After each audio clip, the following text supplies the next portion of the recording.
আসসালামু আলাইকুম রহমতুল্লাহ। প্রিয় দর্শক, আপনাদেরকে আন্তরিক শুভেচ্ছা এবং অভিনন্দন জানিয়ে আজকের ভিডিওটি শুরু করছি।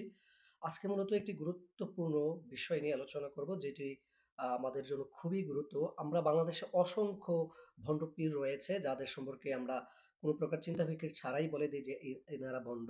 কিন্তু কিছু পীর আছে যারা হচ্ছে কোরআন সুন্নাহর লিবাস ধারণ করে তাদের ভণ্ডামিকে আড়াল করে রেখেছে। তার মধ্যে অন্যতম হচ্ছে চরমনাইর পীরকে যদি বলি। আমি খুব অবাক হয়েছি তাদের যে কিতাব বেদে মারেফাত নিয়ে। এর আগে অনেক শুনেছি কিন্তু বিশ্বাস হয়নি। কিন্তু গতকাল তাদের যে কিতাব বেদে মারেফাত, এটা পর মানে প্রত্যেকটা পৃষ্ঠা পড়ে আমি নতুন করে অবাক হই, এবং যে আমি কি পরিমাণ তাদের বিষয়ে অজ্ঞ ছিলাম সে বিষয়ে আল্লাহর সুবহানাল্লাহর কাছে শুকরিয়া আদায় করছি যে আল্লাহ সুবহানাহু ওয়া তাআলা আমার মধ্যে একটা ফিকির দিয়েছেন। তাদের প্রতি যে একটা সুধারণা ছিল, এই ধারণাটা আ আমি আ রদ করতে পেরেছি।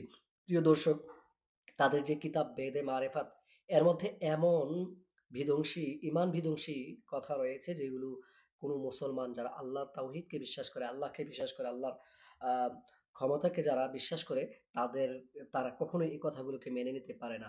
এবং কি যদি এই কথাগুলোর প্রতি বিশ্বাস আরোপ করা হয়, তাহলে অবশ্যই এটা ঈমান বিধ্বংসী এবং ঈমানের সাথে সাংঘর্ষিক। প্রিয় দর্শক, যারা চরমোনাই আমি আসলে চরমোনাই পীরকে নিয়ে এত আমরা বিশেষ করে মাদ্রাসা লাইনে যারা পড়াশোনা করি এতটা ভাবি না। কারণ হচ্ছে অসংখ্য আলেম ওলামা তাদের সাথে সম্পৃক্ত আছেন। সেই সুবাদে আমরা ধরে নেই যে আসলে হয়তো তারা হকের উপরে আছে। আ যারা মানুষ যা বলছে হয়তো এটা মিথ্যা প্রপাগান্ডা। কিন্তু আসলে বাস্তবিক অর্থে আমি খুব দুঃখের সাথে বলতে হচ্ছে, যে সমস্ত আলেম ওলামা তাদের সাথে সম্পৃক্ত আছেন, দেশ বরণ্য যে সমস্ত আলেম ওলামা তাদেরকে সাপোর্ট করছে, এই ভ্রান্ত আকিদা, এই ভ্রান্ত মতবাদ জানার পরেও তাদেরকে যে প্রমোট করা হচ্ছে, তাদেরকে সমর্থন করা হচ্ছে, এর দায়ভার কে নিবে?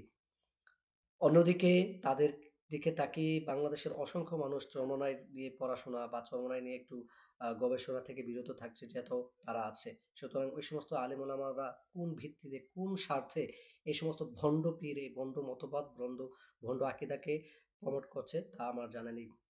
প্রিয় দর্শক, আজকে মূলত কথা বলবো চরমোনাই পীরের অন্যতম একটি কিতাব বেদে মারেফাত বা ইয়াদে খোদা। এই কিতাবটির সর্বপ্রথম যে গল্প, সেই গল্পটি নিয়ে। সেটি হচ্ছে হযরত শামসুত তাবরিজী রহমাতুল্লাহি আলাইহি এর নকল। প্রিয় দর্শক, এই গল্পটা সম্পর্কে আমার ১ম অভিযোগ হচ্ছে যে এই গল্পটা আদৌ কি এর ভিত্তি আছে কিনা? যারা চরমোনাই করেন তাদের কাছে আমার আ এ এর দাবি হলো যে এই গল্পটা যে আপনারা নকল করেছেন, এই গল্পটার আ ভিত্তি আছে কিনা? নাকি হচ্ছে আপনারা কল্পকাহিনী আ এরকম বা কোনো কিতাবে আছে, যেমন মসনবীর কথা এখানে উল্লেখ আছে।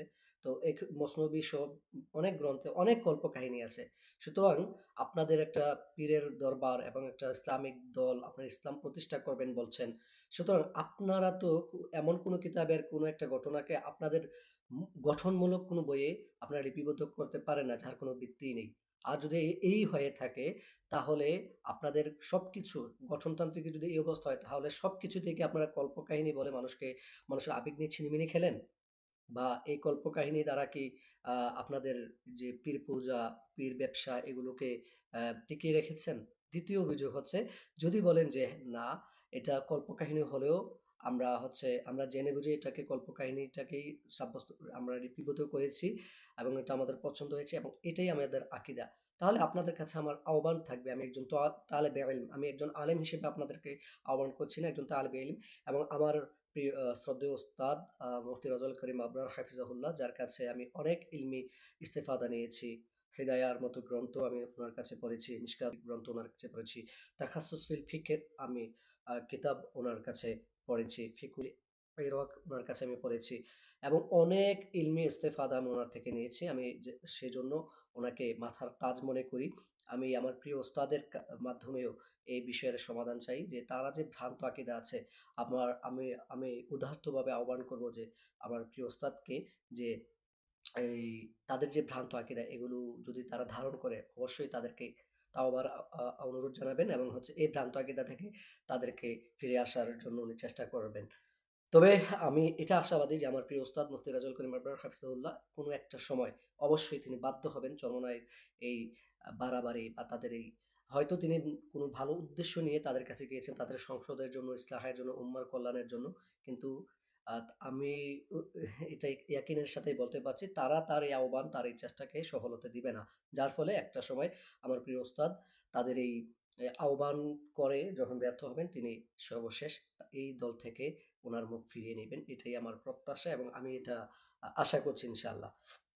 তো প্রিয় দর্শক কথা না বাড়িয়ে আমার এই তাদের যে বেদে মারিফাতের ১ম যে গল্প হযরত শামসুত তাবরিজী আ রহমাতুল্লাহ আলাইহি এর নকল এটা একটু পড়ি। দেখেন কি পরিমাণ ঈমান বিধ্বংসী কথা এখানে লেখা আছে। আমি একটু দ্রুত পড়ব। আ আচ্ছা, প্রাণের বন্ধুগণ, এই প্রসঙ্গে আপনার খেদমতে শামসুত তাবরিজী রহমাতুল্লাহ আলাইহির একটি ঘটনা বর্ণনা করতেছি। লক্ষ্য করিয়া শুনুন। মসনবী এ রুমির ভিতর বর্ণিত আছে, একদা হযরত তাবরিজী পীর সাহেব কেবলা তাহাকে বলিলেন, বাবা, রোম শহরে একটি সুন্দর পাত্র আছে, উহাকে তুমি গরম করিতে পারো। আসলে এই সাহিত্যকতা আমি বুঝি নাই, তারা কি বুঝাতে চেয়েছেন। তিনি উত্তর করিলেন, হুজুরের দোয়া থাকিলে আল্লাহর ফজলে পারিব। পীরের আদেশ নিয়ে তিনি তখনই রোম শহরের দিকে রওয়ানা হইলেন। কিছুদূর অগ্রসর হওয়ার পর পথিমধ্যে ঝুপড়ির ভিতর এক অন্ধ বৃদ্ধকে একটি লাশ সম্মুখে নিয়ে কাঁদিতে দেখিলেন। হুজুর বৃদ্ধকে কান্নার কারণ জিজ্ঞাসা করিলে বৃদ্ধ উত্তর করিলেন, হুজুর, এই পৃথিবীতে আমার খোঁজ খবর নেওয়ার মতো আর কেহই নেই। একটি পুত্র ছিল, সে আমার যথেষ্ট খেদমত করিত। তাহার ইন্তেকালের পর সে একটি নাতি রাখিয়া যায়। ওই ১২ বছর বয়স্ক নাতি একটি গাভী পালিয়া আমাকে দুগ্ধ খাওয়াইতেও এবং আমার খেদমত করিত। সেই নাতির লাশ এখন সম্মুখে দেখিতেছেন। এখন উপায় না দেখিয়া কাঁদিতেছি। হুজুর বলিলেন, এই ঘটনা কি সত্য? বৃদ্ধ উত্তর করিলেন, সত্য হওয়াতে কোনো সন্দেহ নাই। তখন হুজুর বলিলেন, হে ছেলে, তুমি আমার হুকুমে দাঁড়াও। প্রিয় দর্শক, দেখেন এখানে বলছে, হে ছেলে, তুমি আমার হুকুমে দাঁড়াও। ২ টা বিষয়। প্রথমত, মৃত্যু, জন্ম মৃত্যু আল্লাহর পক্ষ থেকে। সুতরাং এই জন্ম মৃত্যুর উপরে কোনো মানুষের হাত নেই। আর এখানে সাব্যস্ত করা হচ্ছে মানুষ মৃত্যুবরণ করলেও তাকে জীবিত করতে পারে পীর। ১ নাম্বার আকীদা। ২ নাম্বার আকীদা, তিনি বলছে যে, হে ছেলে, তুমি আমার হুকুমে দাঁড়াও। প্রত্যেকটা আমরা জানি পৃথিবীর সবকিছু আল্লাহর হুকুমে চলে। আর এখানে সাব্যস্ত করা হচ্ছে যে এই উমরুদ দুনিয়া বা জন্ম মৃত্যুর বিষয়গুলো পীরের হুকুমে হয়। আচ্ছা, ২ টা বিষয় আমরা এখানে পেয়ে গেলাম। এখন আ পৃথিবীর অনেক ফিরাকে বাতিলা রয়েছে, যেগুলোকে খণ্ডন করতে হলে অনেক ইলমের প্রয়োজন, কোরআন সুন্নাহ গবেষণা প্রয়োজন। কিন্তু এইগুলা এত গাঁজাখুরি মার্কা ঘটনা, এমন মূর্খতা যেগুলোর জন্য কোনো গবেষণার প্রয়োজন নেই। যারা আল্লাহর তাওহীদকে বিশ্বাস করে তারা শোনা মাত্রই বলে দিবে যে এটা ভণ্ড, কুফরি মতবাদ। আচ্ছা, এরপরে বলছে, তখনই ছেলে উঠিয়া দাঁড়াইল এবং বলিল, আমার দাদু কোথায়? দাদা স্নেহভরে কোলে জড়াইয়া বলিল, দাদা, তুমি মরিয়াছিলে, এখন কিরূপে জীবিত হইলে? নাতি বলিল, আল্লাহর ওলি আমাকে জিন্দা করিয়াছেন। দেখেন এখানে বলা হচ্ছে যে আল্লাহর ওলি আমাকে জিন্দা করেছেন। মানে পীর মৃত মানুষকে জীবিত করতে পারে। এই ঘটনা প্রকাশ হওয়ার পরে খাঁটি মুসলমান বাদশার কাছে এই খবর পৌঁছানো হইল। বাদশার কুতুব সাহেবকে দরবারে হাজির করিয়া জিজ্ঞাসা করিলেন, হুজুর, আপনি কি বলিয়া বৃদ্ধের নাতিকে জ্যান্দা করিয়াছেন? তিনি বলিলেন যে, আমি বলিয়াছি, হে ছেলে, আমার আদেশে জীবিত হয়ে যাও। বাদশা বলিলেন, আফসোস, যদি আল্লাহর আদেশে জ্যান্দা হইতে বলিতেন। কুতুব সাহেব উত্তর করিলেন, মাবুদের কাছে আর কি জিজ্ঞাসা করিব? দেখেন এখানে আরেকটা গর্হিত আকীদা আ উল্লেখ করা হচ্ছে। তাহার আন্দাজ নাই, আস্তাগফিরুল্লাহ। মানে পীর সাহেব বলছেন যে এখানে আল্লাহর আন্দাজ নাই। মানে আল্লাহ আন্দাজহীন। মানে এর দ্বারা আরেকটা সূক্ষ্ম আকীদা সাব্যস্ত হয় যে আল্লাহ কখনো, কখনো বিবেক বিরোধী কাজ করেন, বিবেক গর্হিত কাজ করেন, বোকামির কাজ করেন, যেগুলা আল্লাহ বোঝে না যে এটা বোকামি হইছে, এটা জালেম হইছে, জুলুম হইছে। পীররা বুঝে পরে আল্লাহর থেকে জোরাজুরি করে যে আপনার এই কাজটা ঠিক হয় নাই, আপনি এটা বোকামির কাজ করছেন, জুলুম করছেন, আপনি এটা করা উচিত হয়নি। আস্তাগফিরুল্লাহিল আযীম। আচ্ছা, এরপরে এই বৃদ্ধার একটি মাত্র পুত্র ছিল, তাহাকেও নিয়ে নিয়েছে। মানে এটা জুলুম, আল্লাহর জুলুম হয়েছিল। আল্লাহ বুঝে নাই, পীর সাহেব বুঝতে পেরেছে। এবার বাকি ছিল এই নাতিটি, যে গাভী পালন করিয়া কোনরূপে জিন্দা গুজরান করিত। এখন এটিও নিয়া গেল। এরপরে বলছে, আল্লাহ পাকের দরবার থেকে জোরপূর্বক রূহ নিয়ে আসিয়াছে। এই যে এরপরে আল্লাহরে বুঝাইছে, আল্লাহ বুঝে নাই, উনি জোর করে আল্লাহ থেকে নিয়ে আসছে। মানে আল্লাহ এতই বোকা, এতই নির্বুদ্ধি যে আল্লাহরে বুঝাইতে বুঝে নাই। পরে উনি জোর কইরা, মানে উনার ক্ষমতা আল্লাহর চেয়ে বেশি। যার করে জোর কইরা নিয়ে আসে। কারণ যখন জোর করে নিয়ে আসে তখন এই জিনিসটা সাব্যস্ত হয় যে যার ক্ষমতা বেশি সে জোর করে নিয়ে আসে। তাহলে আল্লাহর থেকে পীরের ক্ষমতা বেশি। আস্তাগফিরুল্লাহ। এবার বলছে যে বাদশাহ বলিলেন, আপনি কি শরীয়ত মানেন কিনা? তিনি বলিলেন, নিশ্চয়ই, শরীয়ত না মানিলে ভীষণ কেমন আচ্ছা, যাই হোক। তাহলে দেখেন তারপরে এই গল্পটা অনেক বড়। উনারা শরীয়তের বলছে। এরপরে অ্যা বাদশা পরে বলতেছে যে, "হ্যাঁ, আমি শরীয়ত সম্পূর্ণ মানি।" মানে উনি বলছে। বাদশা বলিলেন, "আপনি শিরক করিয়াছেন। সেই অপরাধে আপনার শরীরের সমস্ত চামড়া খসাইয়া ফেলিতে হইবে।" আল্লাহর কুতুব কথা শোনা মাত্র ২ হাতের আঙ্গুলি দ্বারা পায়ের নিচ থেকে আরম্ভ করিয়া গায়ের সমস্ত চামড়া খসাইয়া বাদশার সম্মুখে ফেলিয়া জঙ্গলে চলে গেলেন। মানে কি পরিমাণ গাঁজাখুরি এবং বিবেকহীন গল্প। যেটা আসলে এটা যে মিথ্যা এবং বানোয়াট গল্প এর থেকেই বোঝা যায়।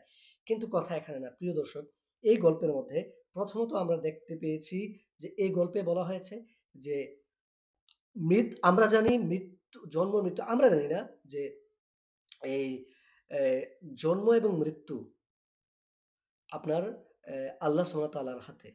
এটার মধ্যে কোনো বান্দার কোনো ক্ষমতা নেই। কিন্তু এখানে বলা হচ্ছে যে জন্ম মৃত্যুটা মানে পীরের হাতে। মানে কোনো মৃত মানুষকে চাইলে কি করতে পারে? পীর জিন্দা করতে পারে। ২ নাম্বার পয়েন্ট হচ্ছে বলা হচ্ছে যে, "আমার হুকুমে দাঁড়াও।" মানে পীরের হুকুমে মৃত মানুষ জীবিত হয়। পীর যদি বলে, "মরে যাও," মরে যেতে পারে। তাহলে মৃত্যু যেহেতু সম্ভব, মারাও তো সম্ভব। এই ঘটনাও আছে। আমরা বেদে মারেফাতের অন্য পর্বে আমরা দেখাবো বা ধারাবাহিকভাবে যে পীর মারতেও পারে, আবার জিন্দাও করতে পারে। তাহলে বোঝা গেল ফেরাউন, নমরুদের চেয়েও জঘন্য আকীদা তারা লালন করে। যে পীর চাইলে একজন মানুষকে জীবিত করতে পারে, একজন মানুষ পীর চাইলে মৃত্যু করতে পারে। ৩ নাম্বার বলেছেন যে আল্লাহর আন্দাজ নেই। আস্তাগফিরুল্লাহিল আযীম। মানে কোন মানুষটাকে মৃত্যু দেওয়া উচিত, কোন মানুষকে মৃত্যু দেওয়া উচিত না। এই ধারণাটা আল্লাহর কাছে নাই। আস্তাগফিরুল্লাহিল আযীম, আস্তাগফিরুল্লাহিল আযীম। বলছে যে আল্লাহর এই ধারণা নাই। তো এবং আল্লাহ জুলুম করতে পারেন। তো যেমন এই ঘটনায় বলা হয়েছে যে তার একটা মাত্র নাতি যে তার দেখাশোনা করত তাকে পর্যন্ত নিয়ে গেছেন। মানে আল্লাহ জুলুম করেন। নাউযুবিল্লাহ, নাউযুবিল্লাহ। তাহলে দেখেন বলা হচ্ছে যে আল্লাহ জুলুম করেন। এরপরের যে পয়েন্টটা সেটা হচ্ছে বলা হচ্ছে যে আল্লাহর থেকে জোর করে উনি নিয়ে আসছেন। মানে আল্লাহকে বুঝাইছে যে এটা আপনার জুলুম হইছে। আপনি বোকামি করছেন। কিন্তু আল্লাহ বোঝে নাই। পরে আল্লাহর থেকে জোর করে নিয়ে আসছে। মানে কি আল্লাহর থেকে উনার ক্ষমতাটা বেশি। আস্তাগফিরুল্লাহিল আযীম। প্রিয় দর্শক দেখেন কি পরিমাণ ঈমান বিধ্বংসী আকীদা তারা লালন করে। যারা এই ঘটনা থেকে তাদের এই বইয়ের এই ঘটনা থেকে এটাই স্পষ্ট হয় যারা চরমনায় পীরের দরবারে যায় তারা সবাই এই আকীদাই লালন করে যে হ্যাঁ, পীরের এই ক্ষমতা আছে। এজন্যই বাংলাদেশে তাদের ধর্ম ব্যবসাটা ভালো চলছে। কারণ বাংলাদেশের ধর্মপ্রাণ মানুষ সহজ সরল মানুষগুলো, ধর্মপ্রাণ মানুষগুলো তারা মনে করে আসলেই তো পীরের এই ক্ষমতা, পীরের এইটা। আসলে কিন্তু সবগুলো তাদের ঈমানকে বিধ্বংস করে দিচ্ছে। কি পরিমাণ শিরক এখানে হচ্ছে, কুফরি হচ্ছে এটা মানুষ জানেও না।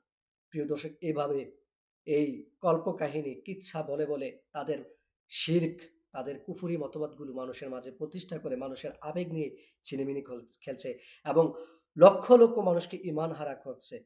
চলুন আসুন আমরা এই চরমনাই পীরের যে ভণ্ডামি, এই যে কুফরি আকীদা, ভ্রান্ত আকীদা যেগুলো আছে এগুলো সম্পর্কে নিজেরা সচেতন হই এবং অন্যকে সচেতন করি।